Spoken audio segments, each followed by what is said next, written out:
નમસ્કાર દર્શક મિત્રો, હું છું રૂપલ લુણીજીયા. સંપૂર્ણ ન્યૂઝમાં આપનું સ્વાગત છે. બનાસકાંઠા જિલ્લા એલસીબી પોલીસે રાજકોટ ગેમ ઝોનમાં સર્જાયેલા અગ્નિકાંડની ઘટનામાં સંડોવાયેલા આરોપીને ઝડપી પાડ્યો છે.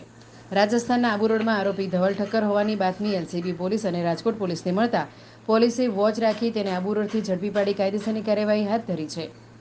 રાજકોટમાં ગેમ ઝોનમાં અગ્નિકાંડમાં કેટલાય લોકોના જીવ હોમાયા હતા, ત્યારે ગેમ ઝોનના ભાગીદાર આરોપીને પોલીસે રાજકોટમાંથી ઝડપી પાડ્યા હતા, પરંતુ કેટલાક આરોપીઓ ત્યાંથી નાસી છૂટ્યા હતા, જેમાંથી એક ધવલ ઠક્કર નામનો આરોપી પણ રાજકોટથી નાસી રાજસ્થાનના આબુ રોડમાં સંતાયો હતો, જેની બાતમી બનાસકાંઠા એલસીબી પોલીસ અને રાજકોટ પોલીસને મળી હતી, જેથી બનાસકાંઠા એલસીબી પોલીસ અને રાજકોટ પોલીસની ટીમો બનાવી રાજસ્થાન ખાતે મોકલી હતી, જેમાં રાજકોટ ગેમ ઝોન અગ્નિકાંડના આરોપી એલસીબી પોલીસને આબુ રોડમાં દેખાઈ આવતા તેને કોર્ડન કરી ઝડપી પાડ્યો હતો.